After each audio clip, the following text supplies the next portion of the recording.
Olá, gente, tudo bem? Tô começando aqui a live, a gente marcou para as 18 horas. A gente está começando agora aqui, esperando o pessoal entrar. Tô vendo aqui André entrando, o Instituto Falcone já tá aqui. Então, aos pouquinhos a gente está recebendo o pessoal.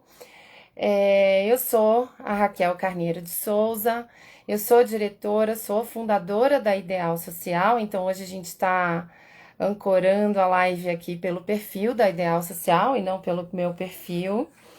Elaine, nossa convidada do dia, já está aqui com a gente hoje também.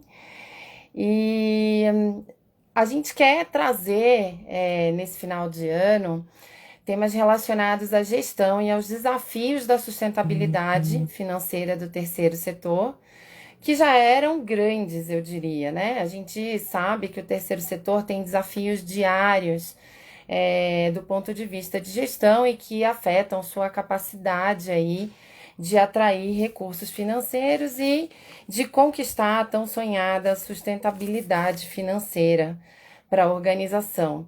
Mas que esse ano de pandemia acabou transformando isso num tamanho muito maior de desafio, né?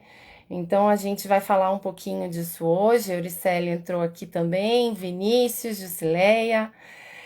A gente vai falar um pouquinho disso hoje, falar do como foi esse ano, né? Como foram esses desafios, do ponto de vista de gestão, do ponto de vista de captação de recursos, como esses assuntos se complementam aí dentro da organização e falar um pouco do cenário, dessa perspectiva para 2021, um olhar positivo para esse futuro, para a gente ter um pouco aí de esperança de melhoria para o próximo ano. Eu vou tentar trazer a nossa convidada aqui para o bate-papo. Elaine, não estou conseguindo te trazer para o bate-papo, Elaine. Tá dizendo que não é possível. Opa, pausou o vídeo. A gente vai aqui em tempo real tentando ajudar aqui a convidada do dia a participar.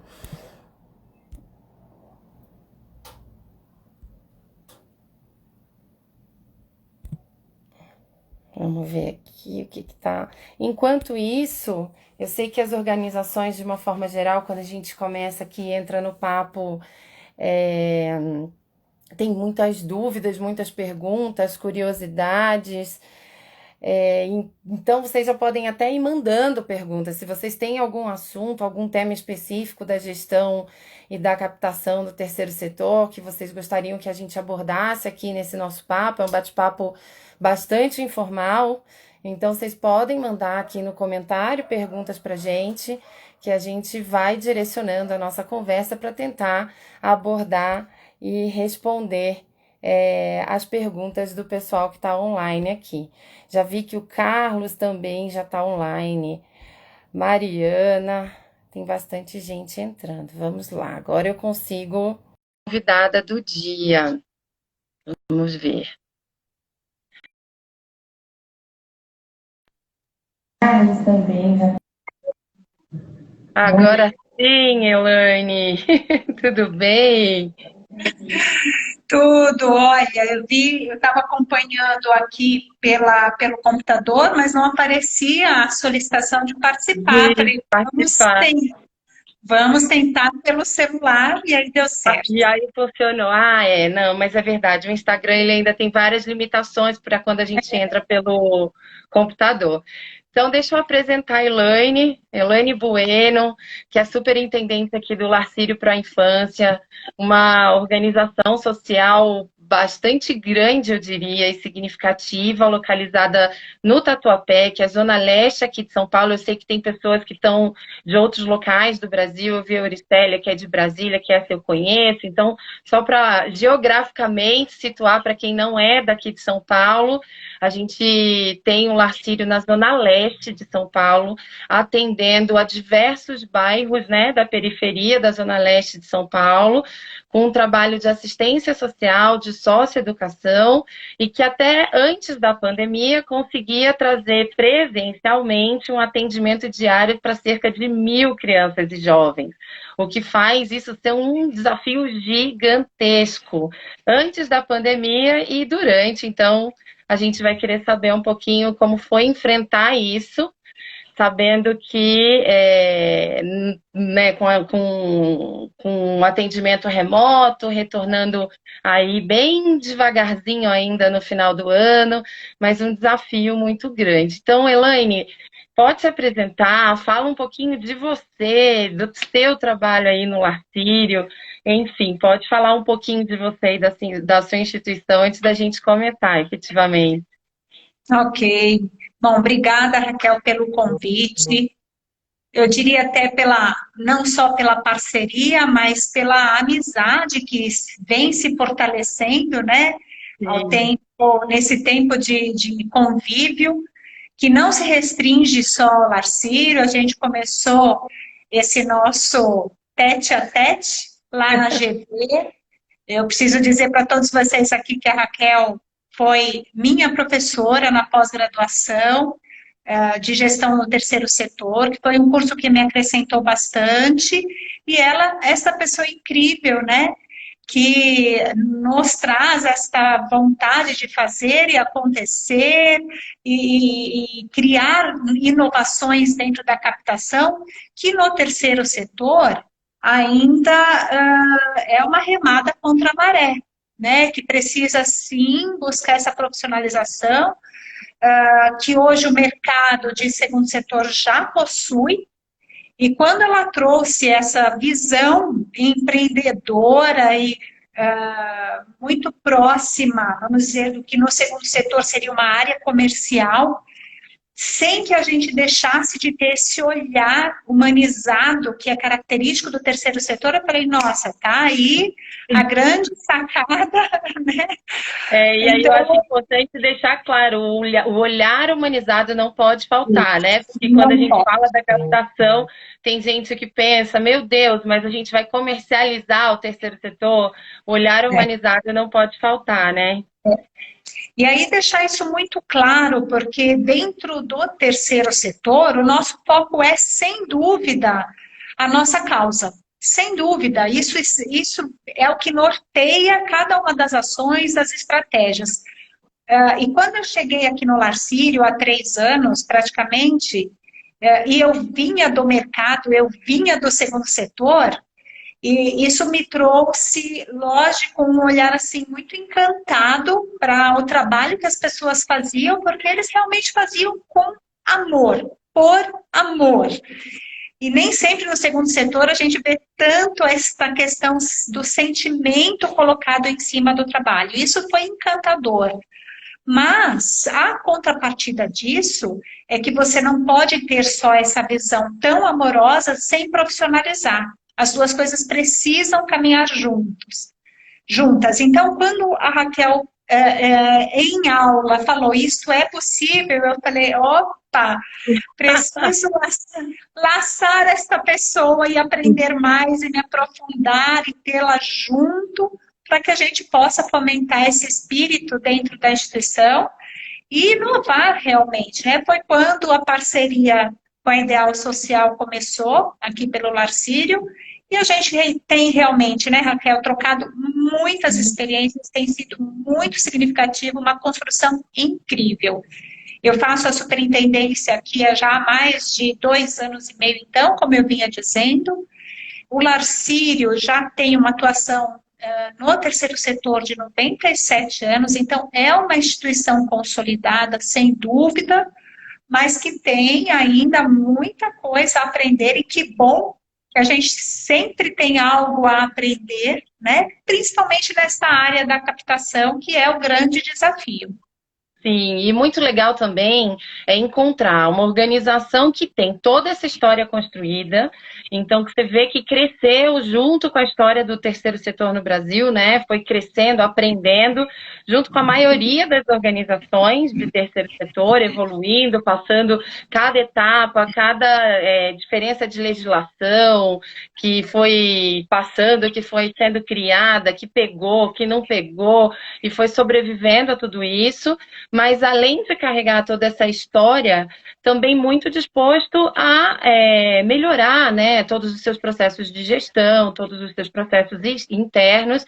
Então, consegue trazer o melhor dos dois mundos, eu diria, que é manter a sua história e, ao mesmo tempo, tentar melhorar as suas práticas para o futuro, porque, de fato, a gente tem um conhecimento de terceiro setor muito novo no Brasil.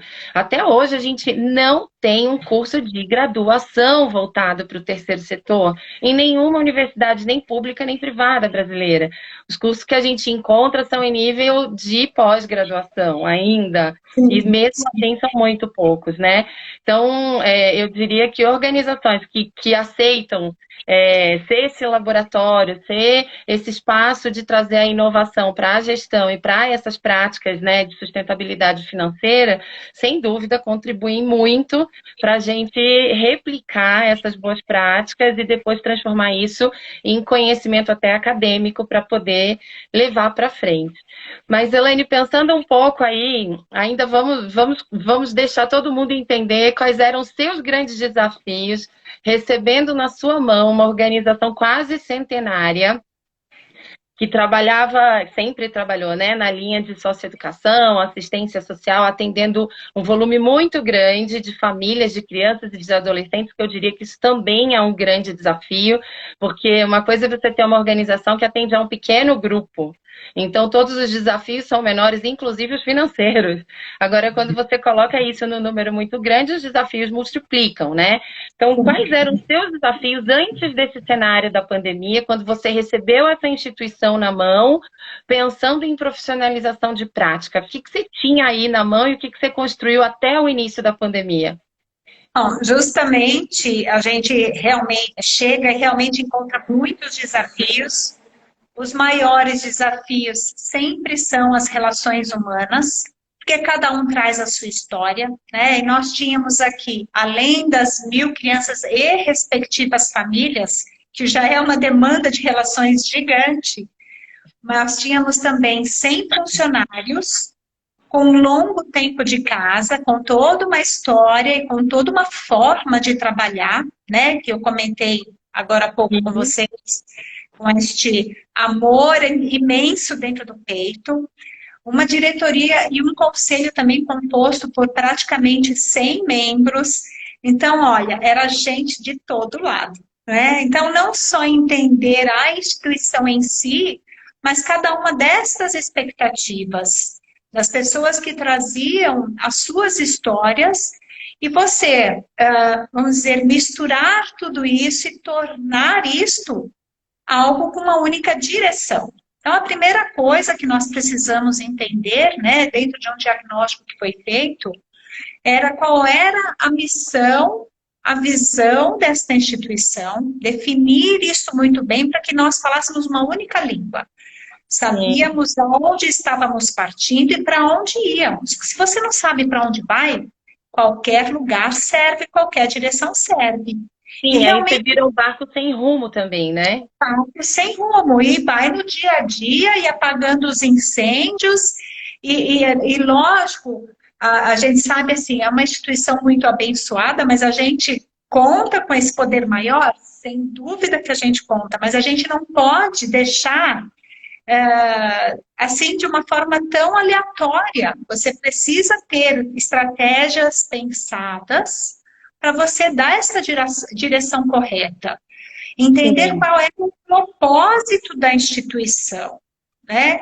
Então, fazer esse trabalho foi um trabalho de grande diálogo, de mudanças internas, porque Muitas vezes se cria, quando você propõe uma mudança de paradigma, de direção, de entendimento, se cria resistências, né? E as Sem dúvida. resistências, os muros, eles são mais internos do que externos. A gente, inclusive, reformou, sim, alguns espaços, mas eu dizia que isso era muito mais simbólico.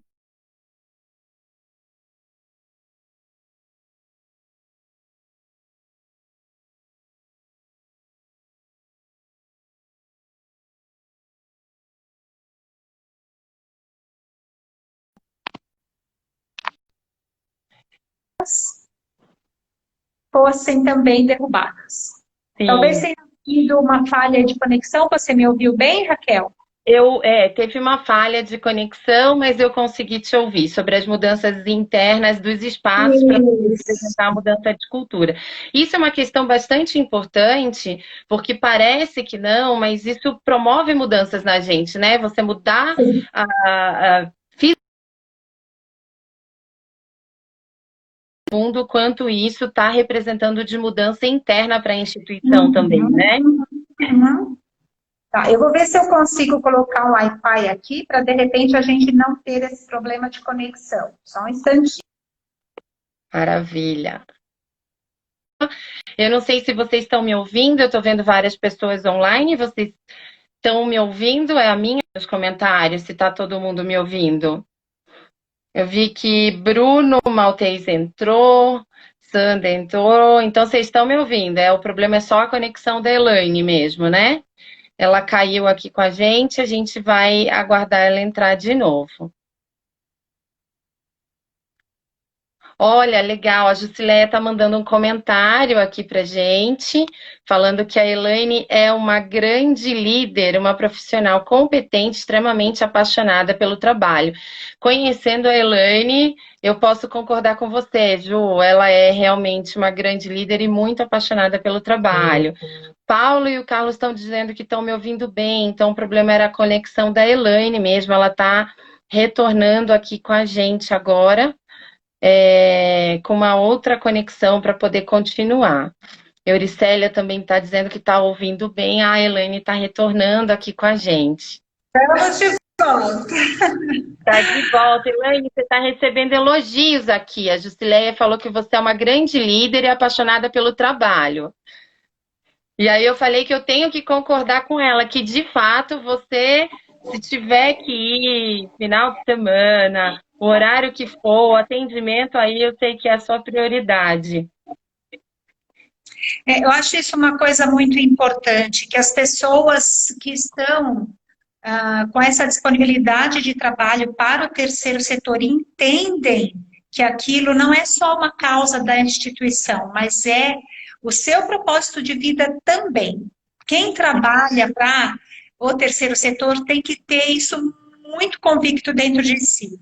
Sem Porque não é dúvida. só um trabalho, é algo maior que você faz em prol de uma transformação da humanidade, né? De Não, uma e causa de fato, maior. eu diria que a questão do propósito, a gente até falando já entrando um pouquinho nos desafios de captação, Elaine, a questão do propósito está cada vez mais provado que é aquilo que faz a gente se ligar, né, a outras pessoas, a possíveis doadores, a possíveis patrocinadores e aos trabalhadores.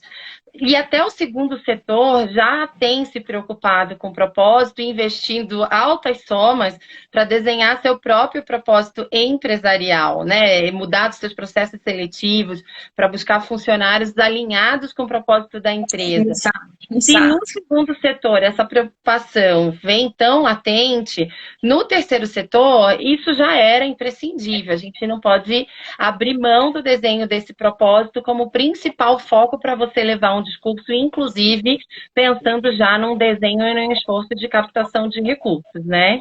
Quando você fala numa mobilização de recurso humano, seja na contratação CLT ou no voluntariado, esta é uma questão na seleção primordial, né? Além de você ver toda uma formação e todos aqueles critérios que normalmente você traz, é você buscar entender junto a essa pessoa que está sendo entrevistada qual é o propósito de vida que ela tem. E é incrível Sim. que quando você coloca essa pergunta, a maioria das pessoas não tem uma resposta, né? propósito de vida e fica aquele ponto de interrogação, quer dizer, elas também não sabem para onde estão indo, que caminho é esse? É só uma Sim. oportunidade de emprego? Se é só uma oportunidade de emprego para o terceiro setor, não serve, tem que estar muito alinhado. Olha, vários elogios, Elaine. Carlos está dizendo que vocês trabalham junto, que você é uma grande profissional. A Sônia dizendo que você trouxe uma cara nova, com mudanças positivas aqui para o Lar Sírio. Então, você vê que essa mudança de cultura, né, e dos processos internos e de gestão, ela acaba beneficiando, mesmo que no início ela talvez gere esse estresse, né, de você entender que essas mudanças são para o bem, mas depois a gente começa a perceber os frutos disso. E aí, Elaine, a gente, enfim, a gente, enquanto Ideal Social e Lar Sírio, começou a trabalhar alguns meses antes desse início da pandemia para desenvolver uma estratégia de 3 anos mais robusta de captação de recursos, pensando numa diversificação de fontes, numa independência financeira, que na verdade o Lar Sírio, ele tem o benefício de já ter uma independência financeira em relação a outras fontes fixas de recursos, mas tinha uma dependência muito exclusiva de uma única fonte, né? Em mais de 90% da sua arrecadação. E aí, a gente, logo na entrega dessa estratégia, que foi em fevereiro, a gente foi surpreendido em março com o início da pandemia.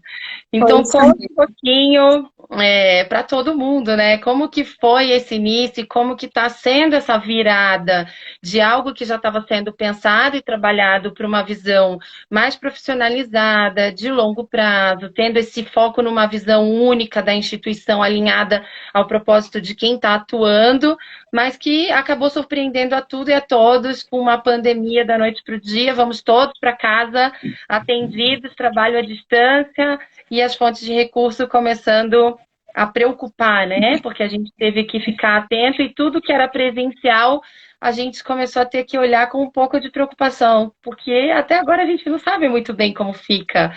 Então, como foi esse ano? Conta para todo mundo como a gente está conseguindo se adaptar aí no Lar Sírio. Quem é que essa pandemia não pegou de surpresa, né? E quanto Verdade. tempo a gente ainda levou para acreditar que aquilo realmente estava acontecendo? Então, eu diria, Raquel, que a parceria concretizada entre o Lar Sírio e a Ideal Social foi na hora mais acertada possível, apesar dos desafios Covid. Porque quando nós nos vimos com todo o planejamento estratégico engavetado, porque não cabia mais diante do Covid, nós tivemos que transformar este planejamento estratégico num planejamento tático de guerra, ou seja, uma visão absolutamente imediata, né? Vamos atirar para sobreviver, né? As receitas que nós tínhamos, que a gente sempre comentou internamente, que traziam uma sustentabilidade por serem advindas de aluguéis. Então, não se tinha um esforço tão grande, porque ela é supostamente, hipoteticamente estável.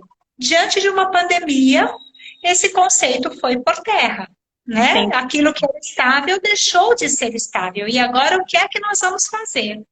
Então, se nós não estivéssemos já com algo pensado para se reestruturar, e isso foi muito importante para a equipe de desenvolvimento institucional que está sob a sua orientação, sobre a coordenação da instituição de processos dentro desse setor. Se não fosse esse suporte de dizer, olha, as ferramentas com quais nós vamos lutar esta guerra agora são estas, talvez, né, nós tivéssemos passado aí um sufoco até maior, um desafio muito grande diante do inesperado.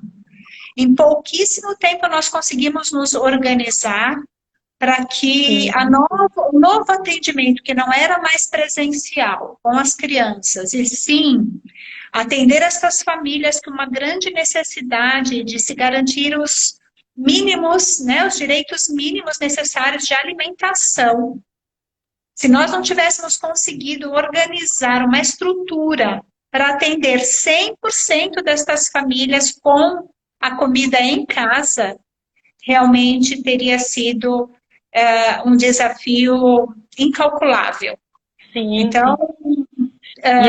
E aí, até fazendo um foi possível. paralelo com o que você falou, Elaine, né, de a gente, quando fala em profissionalização e compara com uma área comercial, o desafio ele fica ainda maior quando a gente pensa que esse comercial, né, se a gente for fazer esse comparativo, a gente está lidando, como você falou, com a sobrevivência de pessoas, e nesse caso, após a pandemia, com a Sim, sobrevivência imediata dessas pessoas. exato. Então, até a pressão para a área de desenvolvimento institucional, para os profissionais que atuam nessa área, ela fica de um tamanho muito grande, porque a gente entende que a sobrevivência de algumas dessas Sim, famílias depende do sucesso do nosso trabalho.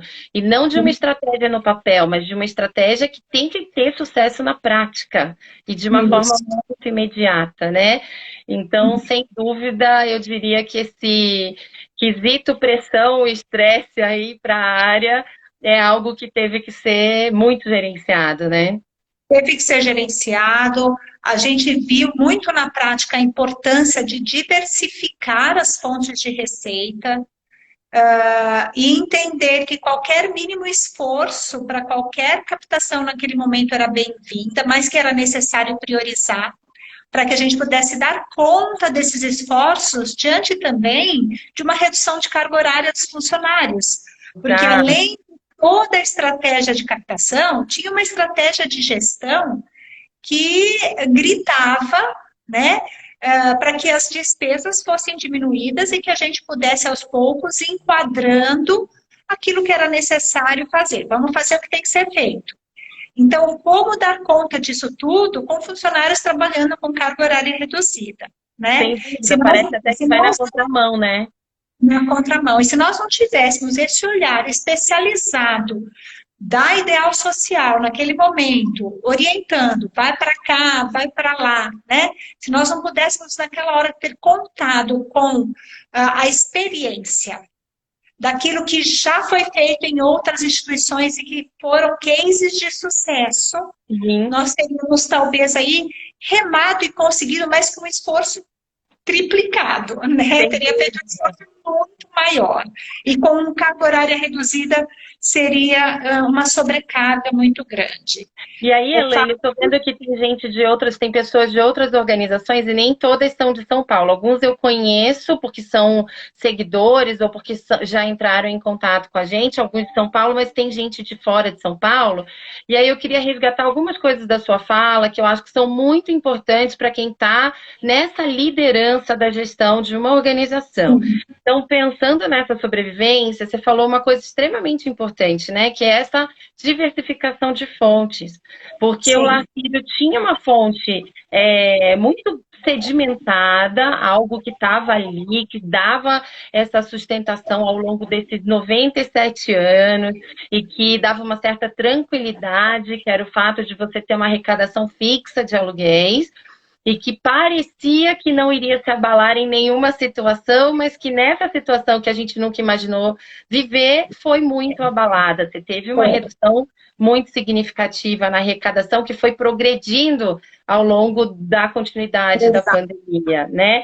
Então você falou uma coisa, eu acho que muito importante para quem está assistindo a gente, que é gestor de organização, que é esse olhar para a diversificação de fontes. Então, às vezes, a gente acha que a gente está seguro com uma fonte, que o dinheiro está entrando e que está fixo ali, né, todo mês, mas que a gente não sabe, que da noite para o dia isso pode se desestabilizar e colocar por terra todo o trabalho da organização. Então, acho que isso é uma Exato. dica muito legal que você traz e que você deixou aí à luz para todo mundo, essa preocupação com a diversificação de fontes. E a outra, que foi uma coisa que eu diria talvez a principal de tudo que a gente fez aí em conjunto no Larcírio, que é que você falou também, que é a priorização. Porque com a equipe Exatamente. reduzida, se a gente utilizasse muito o tempo dessa equipe para caminhos onde a gente tinha uma demanda muito grande de tempo, com pouco resultado, a gente não ia conseguir chegar na casa de todo Sim, mundo com o alimento que precisaria nesse período, né? e Então, muitas infelizmente, a gente vezes, teria que dizer não para algumas pessoas e alguns sim, sim. partidos ou iniciativas.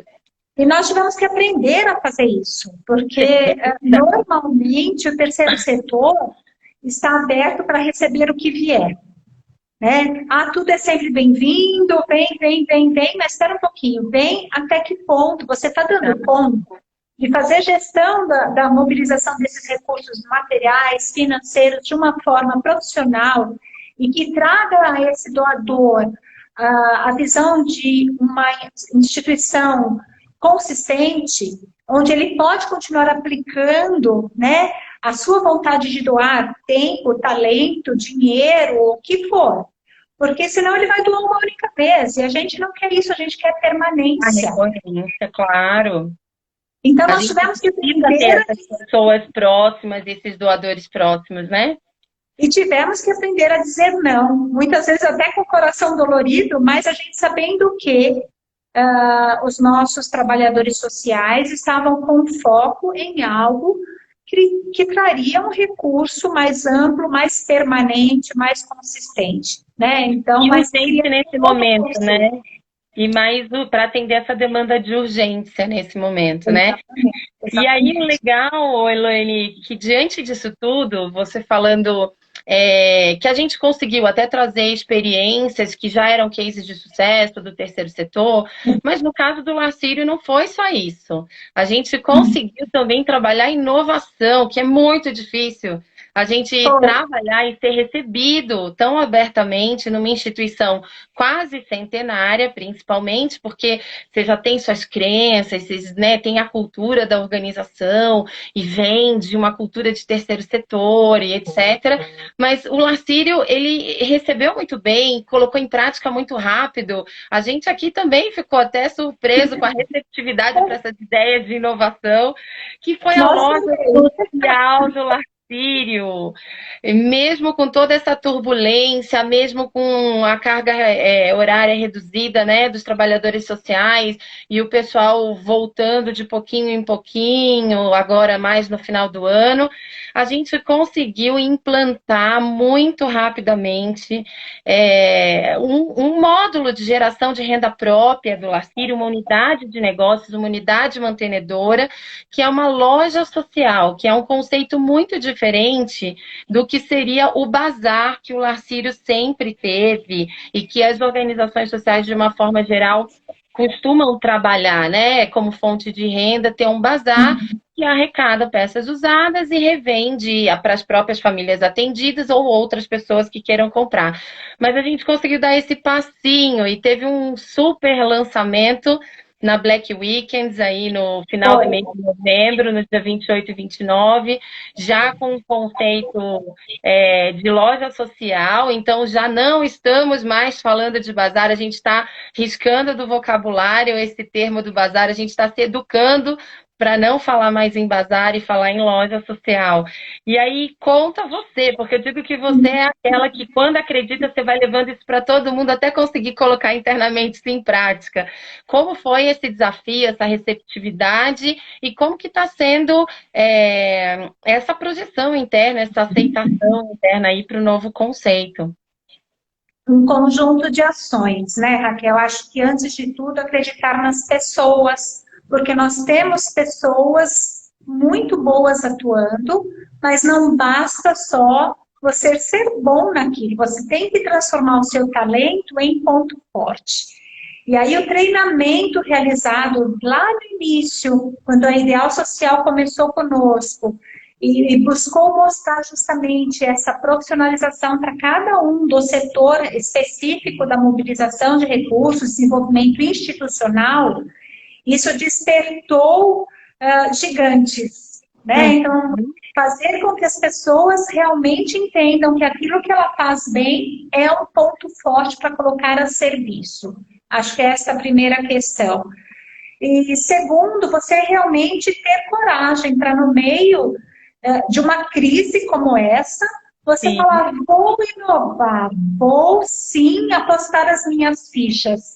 Porque o bazar em si sempre trouxe recursos era uma das fontes que nós tínhamos recorrentes aqui. Nós fizemos até uma mudança da minha chegada para cá, porque nós abríamos o bazar uma única vez por mês. Na ocasião, quando eu cheguei, nós remodelamos o espaço, deixamos um pouco mais agradável, passamos a abrir diariamente. Isso já tinha mostrado que havia um potencial. Aí, quando vem, né, um olhar de fora e fala, opa, aqui dá negócio, vamos melhorar ainda mais, e você fala, peraí, mas nós já mudamos tanta coisa, dá negócio fazer mais o quê? Então, esse olhar de fora é muito importante. A proposta que você trouxe de mudarmos o conceito de bazar, onde você recebe de tudo um pouco. Pode vir e aqui a gente vai fazer uma viagem, né? E as pessoas que gostam, tem muita gente que gosta de bazar. Eles fazem verdadeiros garimpos dentro do bazar, né? Quando você muda esse conceito de bazar para loja social, onde o garimpo quase que nem é mais necessário, porque o que está ali são peças boas. Você sabe que você vai encontrar bons artigos. Você vai encontrar não aquilo rasgado ou sujo, mas peças que realmente estão adequadas, parcerias com distribuidores, com fornecedores, que querem fazer uma ação social dentro de um conceito de economia circular. Então, as pessoas que entram na loja social sabem que vão ter a possibilidade de encontrar um custo-benefício naquilo que vai comprar muito adequado. Então, você amplia, né, a economia circular, porque você amplia o tempo de uso dessa mercadoria, você estende isso, não vai para o lixo, porque ela ainda está em muito boa condição de uso. Você agrada o cliente porque ele sabe que ele ali vai encontrar bons produtos. Você empodera as famílias dos atendidos porque eles vão comprar coisa boa com um custo adequado. Eles não estão ganhando, eles não estão eles estão comprando, eles estão tendo esse poder de compra. Então, quantas coisas importantes experimentadas nesse novo conceito. E fizemos o lançamento na Black Weekend, que foi um final de semana justamente aberto ao público, nossos atendidos, pessoas do território, do bairro, que tem um potencial muito bacana. Então, fizemos toda uma comunicação que trabalha junto com o nosso departamento, né, de captação, tudo muito alinhado. Comunicamos no bairro e nós tivemos assim, um grande sucesso no lançamento.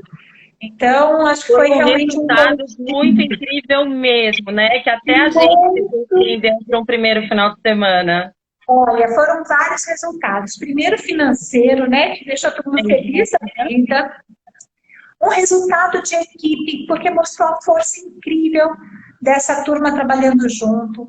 A nossa colaboradora aí, a Rita, que está à frente dessa ação, conseguiu, assim, transbordar, né, em poder mostrar todo o potencial de trabalho que ela tinha, os pontos fortes. Ela está realmente, como trabalhadora social, muito empoderada do conceito, da atuação, do entendimento do que ela está fazendo ali, das metas, né, qualitativas e quantitativas que ela tem que buscar. Nós conseguimos mostrar para a nossa diretoria a importância de uma nova unidade de negócio dentro da instituição. Enfim, foram muitos resultados. Mais uma vez, uma unidade mantenedora, porque são recursos fixos. E o importante é que a gente conseguiu, nesse primeiro momento, justamente porque a gente está falando de um período de crise, a gente conseguiu, nesse primeiro momento, fazer 100% com recursos próprios, internos. Sim, sem necessidade de uma nova estratégia, sem necessidade de despesas adicionais. Muita criatividade, né? A própria diretoria perguntou, mas quanto vocês gastaram com esse evento? Nada. Gastamos trabalho. Né? Zero, pois é. Uma coisa muito interessante é porque assim, mas foi só na Black Weekend, que foi um final de semana de lançamento, e depois, né, do evento em si. Depois do evento em si, portas abertas, no mesmo horário que nós já praticávamos anteriormente, até queremos ampliar, porque a gente está tão empolgado que agora a gente quer mais. Mas a venda, né, o recurso captado, mobilizado ali, continua superando expectativas. Então, tem sido sempre extremamente positivo. A gente tem sim que colocar a cara para bater, arriscar com segurança quando a gente fala em inovação, seja conceitual ou seja de ações estratégicas. É muito importante quebrar paradigmas. Sem dúvida. E não parou por aí não, né? Ainda vai ter novidade. Porque a cada dia a gente tem um passinho aí do que está sendo planejado e que a gente vai trazendo para a prática, vai divulgando, vai colocando na comunicação. Então, a loja social ainda tem mais para realizar, que já está sendo articulado, já está sendo pensado. Sim. A gente tem as outras iniciativas que também tem passinhos novos acontecendo. Afinal, a gente acabou de lançar a campanha Afeto, que também foi outro desafio nesse final de ano, que também já está superando expectativas, que é a campanha de apadrinhamento. E aí eu vi uma pessoa que passou aqui na nossa timeline, que é a Sônia, falando que a organização dela também precisa de uma estratégia para captar apoios recorrentes mensais, porque ela falou que no caso dela só pinga todo mês, mas que é um pingado, que não tem uma recorrência. E nesse caso do Lar Sírio, a campanha Afeto também foi outro case aí de sucesso, porque além de ser uma doação recorrente, é uma doação que exige do doador a assinatura de um termo de compromisso de 1 ano. Ele assina um termo de compromisso de que ele vai doar durante 12 meses um valor fixo pré-determinado. No mínimo 12 meses. No mínimo 12 Ele pode meses. assinar 2 anos, 3 anos, 4 anos, aí vai da nossa conquista, né? Exato. E a gente já tem quantas, Elaine? Quantos nós já temos em menos de 2 semanas?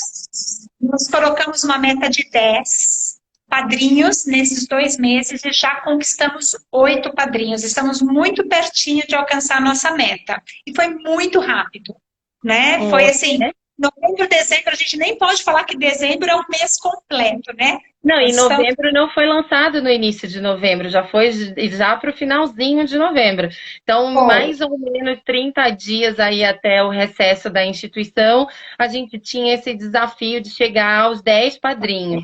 E por que esse compromisso de pelo menos 1 ano de doação fixa? Porque quando a gente fala nessa campanha de apadrinhamento, essa pessoa está proporcionando uma vaga de uma criança.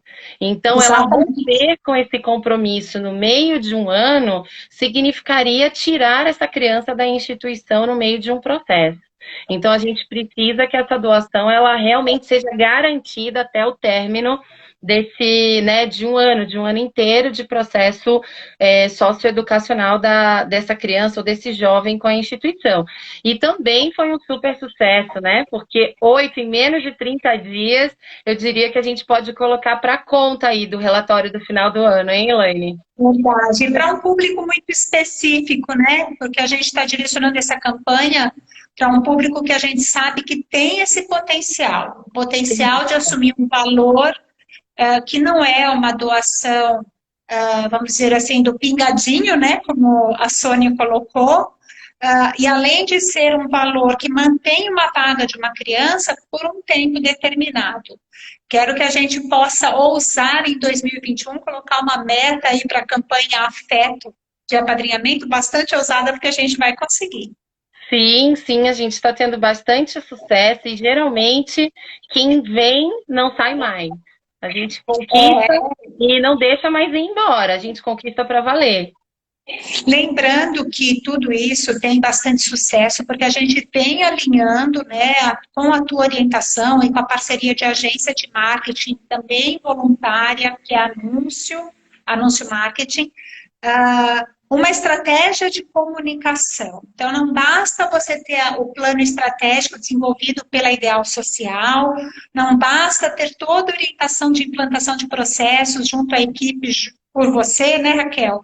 A gente tem que ter uma estrutura de comunicação alinhada para poder contar tudo isso, e não só para captar, mas para você mostrar para os doadores, mostrar para os parceiros e para as pessoas do entorno o que é que nós realmente estamos entregando socialmente como contrapartida como Ah, resultado do impacto social.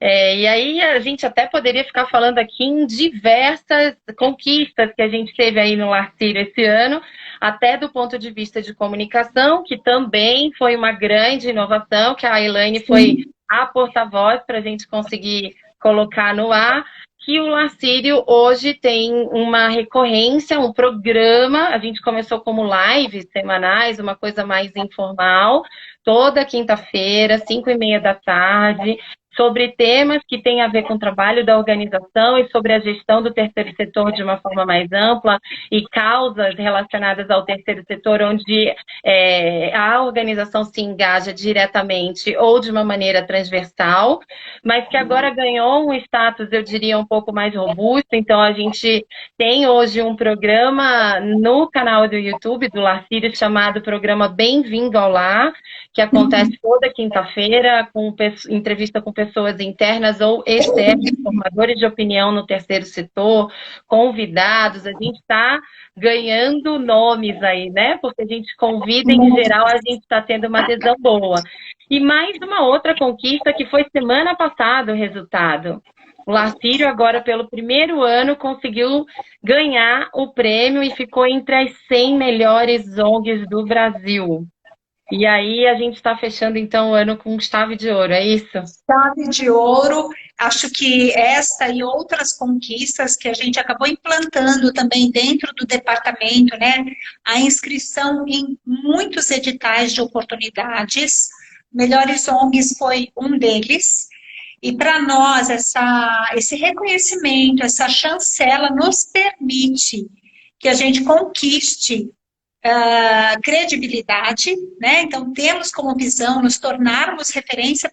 Por quê? Só porque é bonito? Não, não é isso. Isso nos ajuda a conquistar investidores, né? Empresas que têm esse processo de investimento social, mas que querem realmente uma instituição séria.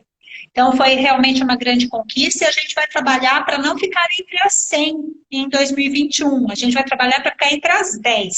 Isso aí, com certeza. Elaine, e a sua rede de fãs aqui? O Nailton já está dizendo excelente live. Érica, essa superintendente é a melhor. Então, olha aqui que a gente tem vários comentários, coraçõezinhos, palmas, tá? O pessoal está gostando aqui das dicas.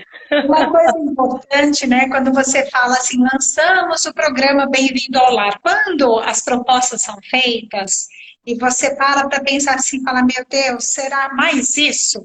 Você já tem tantas coisas no dia a dia, só me falta agora fazer live, né?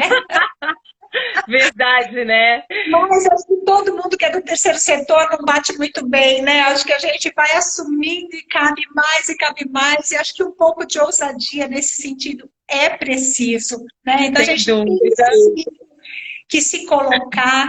E eu vou dizer que, olha, as lives que fazem parte aí desse programa às quintas-feiras é um dos melhores momentos da minha semana.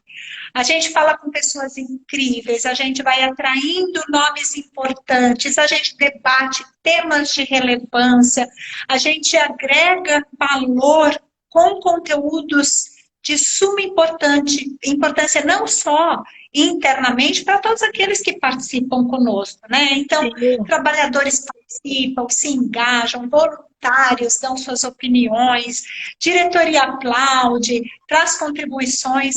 Isso vai crescendo de uma forma que você vai realmente mostrando a credibilidade do seu trabalho e vai indo nesse percurso rumo à referência que você precisa ser para conquistar mais investimentos.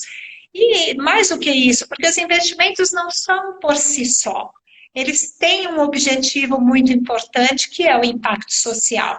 Né? Se hoje atendemos 1.000 crianças, queremos atender 1.100, 1.200, 1.500, 3.000, aquilo que a gente consiga, de uma forma muito sustentável, assumir com responsabilidade.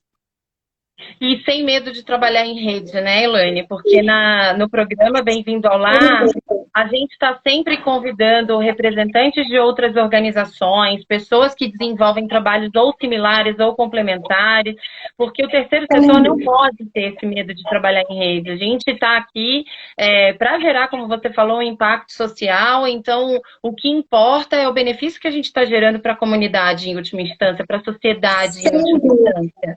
Então, sem esse medo de todas as organizações se ajudarem, essa disputa por recurso, ela não pode ser uma disputa comercial como a do segundo setor. Não, não pode ser uma disputa limitante, muito pelo contrário, e a gente tem falado isso. Se temos uma capacidade X de atendimento e nos tornamos referência, nos tornamos para multiplicar com outras instituições, para que se aqui eu estou atendendo 1000 e eu possa compartilhar essa experiência com outros, outros possam atender mais 1000, e mais 1000, e mais 1000. E é assim que a gente vai fazer diferença dentro da sociedade, não é? Sem dúvida. E para a gente fechar, Elaine, como que está a nossa visão aí para 2021, expectativas? Eu nem vou dizer medos, desafios, porque a nossa visão está positiva, apesar de tudo, né?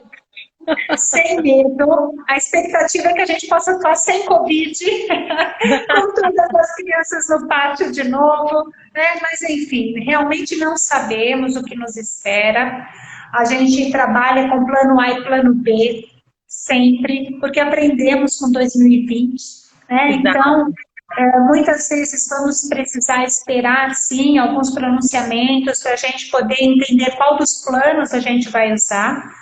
Mas a experiência com mobilização de recursos foi muito positiva, então, se aquilo que lá atrás nos trouxe uma certa insegurança e nós superamos, a gente está com um otimismo muito grande para 2021, entendendo que a gente vai consolidar todos esses processos, que a gente ainda vai inventar muita coisa juntos, né? E que a gente vai conquistar cada uma das nossas invenções, agregando mais pessoas, agregando muita criatividade, porque os nossos trabalhadores sociais são incríveis, né? Quando se fala em trazer novas possibilidades, todo mundo arregaça as mangas e coloca em prática as estratégias.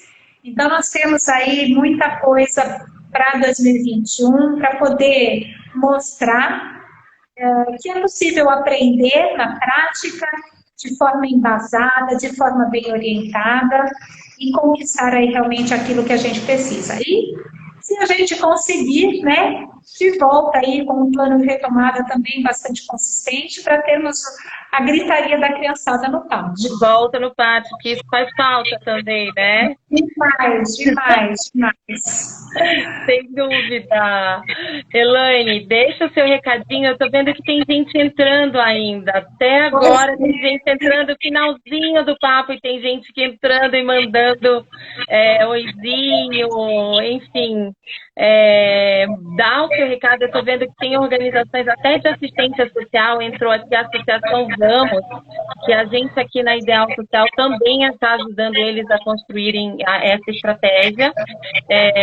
Eles participaram de várias formações com a gente esse ano e a gente está orientando num processo um pouco diferente, onde eles fazem a formação e eles tentam construir o próprio plano, a própria estratégia, e a gente vai mentorando esse processo de construção para que eles desenvolvam.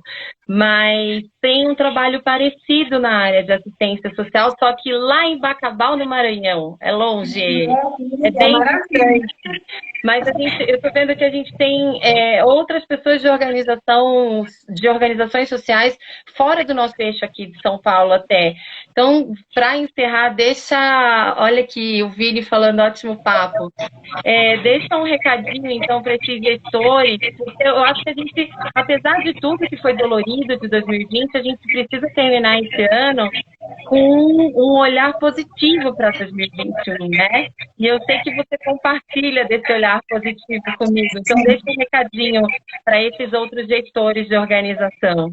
Tá bom, eu queria dizer principalmente para eles que estão entrando agora, possivelmente isso vai ficar gravado aí no IGTV. Vai estar no IGTV. Não deixem de assistir o nosso bate-papo, porque realmente foi incrível, como sempre é. Eu acho que quando... Eu digo sempre que sonhadores precisam estar juntos. E nós encontramos aqui nessa parceria pessoas que sonham, né? Nós aqui no Larcírio e você com a Ideal Social. E quando pessoas que sonham estão juntas, o resultado não pode ser outro. É realmente uma vontade incrível de fazer acontecer. E quando a gente junta sonho e vontade, não tem outro resultado, né? Eu disse outro dia eu disse aí até para uma pessoa da equipe, eu falei assim, quando a gente sabe que é possível, eu não aceito não como resposta. Não aceitamos. E é isso, né? Quando a gente sabe que é possível, o não é a última resposta. E quando a gente não sabe que é impossível, a gente vai lá e faz também, né? Sem dúvida. Então é isso, é não ter medo no coração, é possível sim, né? Lógico que é importante que vocês busquem um olhar cuidadoso para alinhar estratégia e ação. A ação não pode vir por si só, sem um planejamento, porque senão realmente não se chega a lugar nenhum. Esse olhar externo é incrível para desacomodar, né? Muitas vezes a gente fala, lá vem a Raquel com mais ideias. vamos sacudir, lá vem ela com mais ideias. E olha que eu estou dizendo uma de cada vez, hein? Eu nunca digo duas que podem chocar de uma vez só. Eu verdade. Devagarzinho, é uma de cada vez. Uma de cada vez, e que bom, né, que essas ideias vêm, porque elas ajudam a nos motivar, ajudam a entendermos que é possível realizar, né? Porque está tudo muito embasado e a gente tem pessoas incríveis para fazer isso, né? E uma vontade de mudar realmente a humanidade. Eu falo que como o Pink e o cérebro, né? Queremos conquistar o mundo, então... Sem dúvida. Esse é o nosso recado. E me colocando à disposição para aqueles que queiram trocar ideias, né? Estamos sempre com essa disponibilidade enquanto parceiros do terceiro setor. Acho que juntos somos mais fortes, né? Sim, e eu não poderia deixar de fazer um reconhecimento à equipe, né, Elaine? Porque eles também compram todas as ideias e vão atrás. Então, Vinícius, que está aqui, a gente já viu os comentários, Jusileia, Rita e Débora, eu vi que vocês estão por aí, a gente não poderia deixar de fazer um reconhecimento, porque é quem está no dia a dia colocando todas essas estratégias, e estratégias, como a Elaine falou, de guerra, né, que a gente tem que pensar da noite para o dia em alguma coisa para resolver a emergência, a urgência, e estão lá no dia a dia fazendo tudo acontecer com resultados maravilhosos. E que os gestores vejam que não é uma mega equipe, né? Nós estamos falando de uma equipe de 3. E sim, é possível. Sim, e para uma organização então, que atende mil crianças e jovens, uma equipe de 3. De 3 não, 4, né? Nós temos a gente tem a loja. É que a loja, daqui a pouco, vai virar uma mega unidade de negócio. Você sabe que essa loja ela tem um potencial gigantesco. A Rita vai virar uma gerente de varejo social aí, já. Vai precisar de um grupo de voluntários para poder gerir isso. Não fala, porque ela já está se achando, né? Se a gente ficar falando muito, ela vai às alturas. Mas eu também quero compartilhar com você o reconhecimento em nome da equipe ao seu trabalho, viu, Raquel? E estou compartilhando porque eu já ouvi deles, não estou falando por mim, não. Eles dizendo a importância de ter você no dia a dia, orientando, dando coordenada, sustentando este trabalho que estrategicamente foi colocado.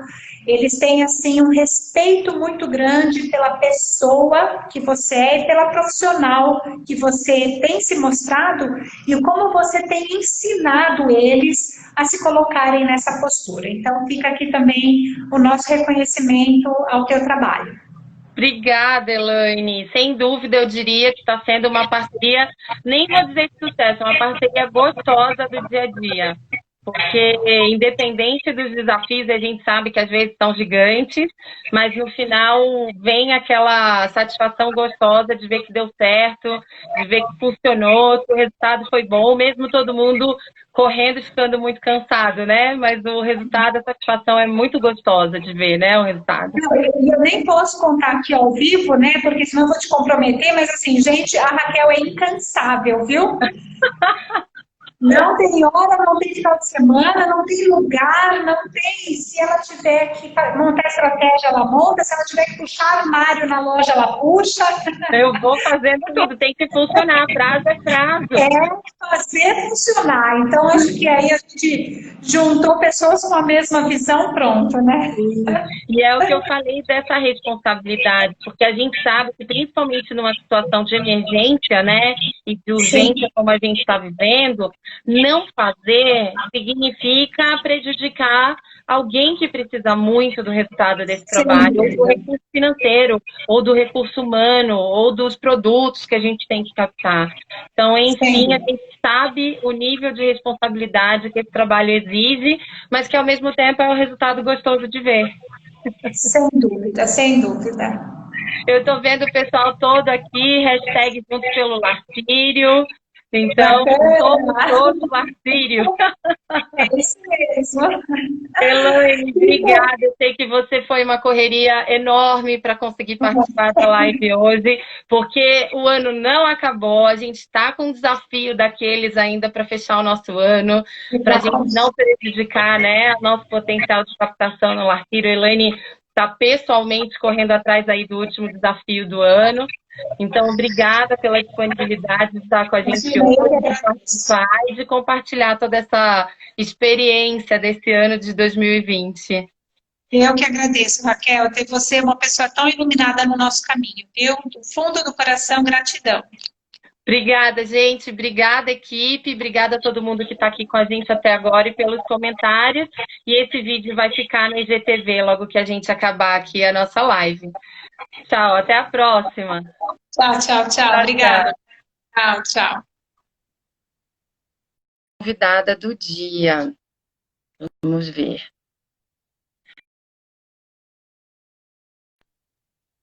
Também, né? Agora sim, Elaine.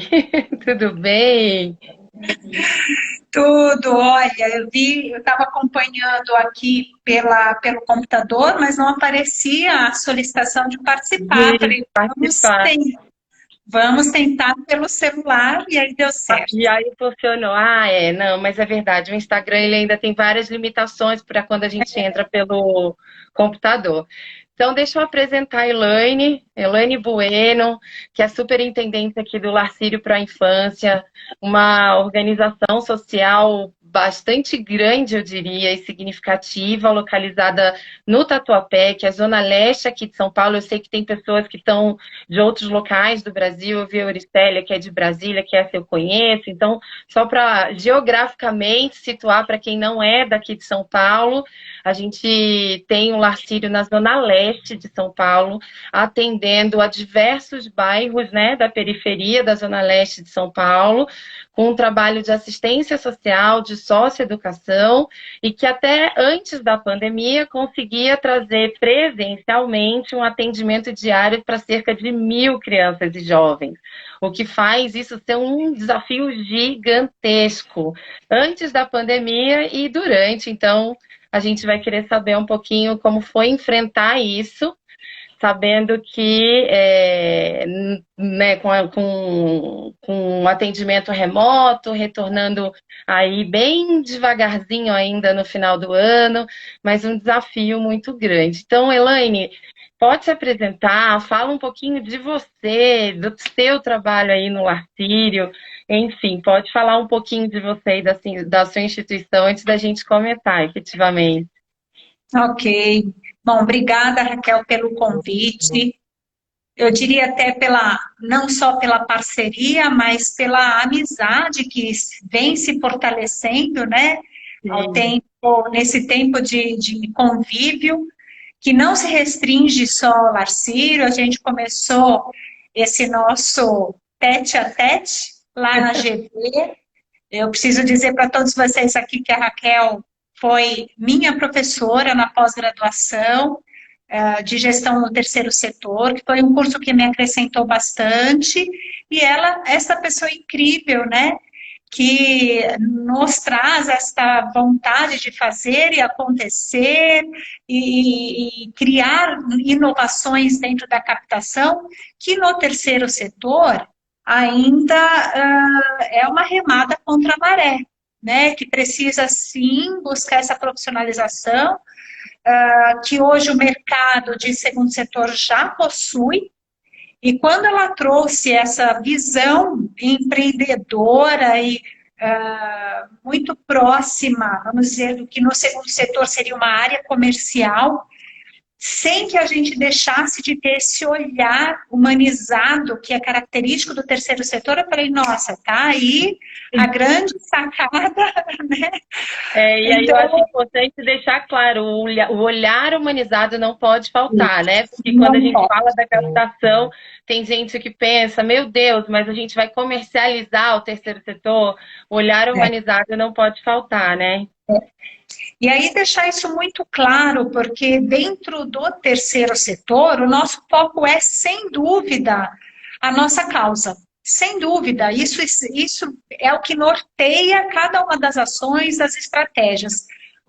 E quando eu cheguei aqui no Larcírio, há 3 anos, praticamente, e eu vinha do mercado, eu vinha do segundo setor, e isso me trouxe, lógico, um olhar assim muito encantado para o trabalho que as pessoas faziam, porque eles realmente faziam com amor, por amor. E nem sempre no segundo setor a gente vê tanto essa questão do sentimento colocado em cima do trabalho. Isso foi encantador. Mas a contrapartida disso é que você não pode ter só essa visão tão amorosa sem profissionalizar. As duas coisas precisam caminhar juntas. Então, quando a Raquel, em aula, falou, isso é possível, eu falei, opa, preciso laçar esta pessoa e aprender mais e me aprofundar e tê-la junto para que a gente possa fomentar esse espírito dentro da instituição e inovar realmente, né? Foi quando a parceria com a Ideal Social começou, aqui pelo Larcírio, e a gente tem realmente, né, Raquel, trocado muitas experiências, tem sido muito significativo, uma construção incrível. Eu faço a superintendência aqui há já mais de 2 anos e meio, então, como eu vinha dizendo. O Larcírio já tem uma atuação no terceiro setor de 97 anos, então é uma instituição consolidada, sem dúvida, mas que tem ainda muita coisa a aprender, e que bom que a gente sempre tem algo a aprender, né? Principalmente nessa área da captação, que é o grande desafio. Sim, e muito legal também é encontrar uma organização que tem toda essa história construída, então que você vê que cresceu junto com a história do terceiro setor no Brasil, né? Foi crescendo, aprendendo, junto com a maioria das organizações de terceiro setor, evoluindo, passando cada etapa, cada diferença de legislação que foi passando, que foi sendo criada, que pegou, que não pegou, e foi sobrevivendo a tudo isso. Mas além de carregar toda essa história, também muito disposto a melhorar, né, todos os seus processos de gestão, todos os seus processos internos. Então, consegue trazer o melhor dos 2 mundos, eu diria, que é manter a sua história e, ao mesmo tempo, tentar melhorar as suas práticas para o futuro, porque, de fato, a gente tem um conhecimento de terceiro setor muito novo no Brasil. Até hoje, a gente não tem um curso de graduação voltado para o terceiro setor em nenhuma universidade, nem pública, nem privada brasileira. Os cursos que a gente encontra são em nível de pós-graduação ainda, e mesmo assim são muito poucos, né? Então, eu diria que organizações que aceitam ser esse laboratório, ser esse espaço de trazer a inovação para a gestão e para essas práticas, né, de sustentabilidade financeira, sem dúvida contribuem muito para a gente replicar essas boas práticas e depois transformar isso em conhecimento até acadêmico para poder levar para frente. Mas, Elaine, pensando um pouco aí, ainda vamos deixar todo mundo entender quais eram os seus grandes desafios, recebendo na sua mão uma organização quase centenária, que trabalhava, sempre trabalhou, né, na linha de socioeducação, assistência social, atendendo um volume muito grande de famílias, de crianças e de adolescentes, que eu diria que isso também é um grande desafio, porque uma coisa é você ter uma organização que atende a um pequeno grupo, então todos os desafios são menores, inclusive os financeiros. Agora, quando você coloca isso num número muito grande, os desafios multiplicam, né? Então, quais eram os seus desafios antes desse cenário da pandemia, quando você recebeu essa instituição na mão, pensando em profissionalização de prática? O que você tinha aí na mão e o que você construiu até o início da pandemia? Bom, justamente a gente realmente chega e realmente encontra muitos desafios. Os maiores desafios sempre são as relações humanas, porque cada um traz a sua história, né? E nós tínhamos aqui, além das 1.000 crianças e respectivas famílias, que já é uma demanda de relações gigante, nós tínhamos também 100 funcionários com um longo tempo de casa, com toda uma história e com toda uma forma de trabalhar, né? Que eu comentei agora há pouco com vocês, com este amor imenso dentro do peito, uma diretoria e um conselho também composto por praticamente 100 membros. Então, olha, era gente de todo lado, né? Então, não só entender a instituição em si, mas cada uma dessas expectativas das pessoas que traziam as suas histórias e você, vamos dizer, misturar tudo isso e tornar isto algo com uma única direção. Então, a primeira coisa que nós precisamos entender, né, dentro de um diagnóstico que foi feito, era qual era a missão, a visão desta instituição, definir isso muito bem para que nós falássemos uma única língua. Sabíamos de onde estávamos partindo e para onde íamos. Se você não sabe para onde vai, qualquer lugar serve, qualquer direção serve. Sim, e realmente, aí você vira um barco sem rumo também, né? Sem rumo, e vai no dia a dia e apagando os incêndios, e lógico, a gente sabe assim, é uma instituição muito abençoada, mas a gente conta com esse poder maior, sem dúvida que a gente conta, mas a gente não pode deixar assim de uma forma tão aleatória. Você precisa ter estratégias pensadas para você dar essa direção correta. Entender qual é o propósito da instituição, né?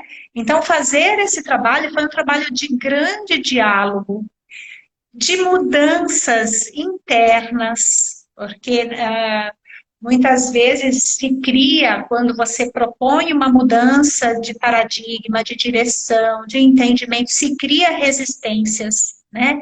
E as resistências, os muros, eles são mais internos do que externos. A gente, inclusive, reformou, sim, alguns espaços, mas eu dizia que isso era muito mais simbólico.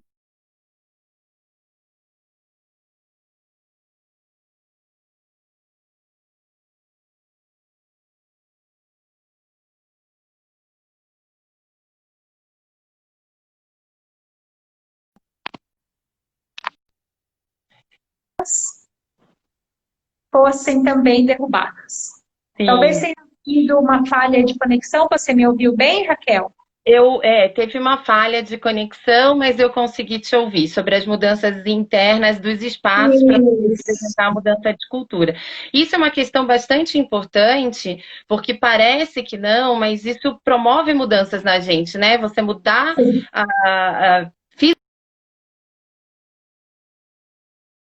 fundo quanto isso está representando de mudança interna para a instituição também, né? Tá, eu vou ver se eu consigo colocar um Wi-Fi aqui para de repente a gente não ter esse problema de conexão. Só um instantinho. Maravilha.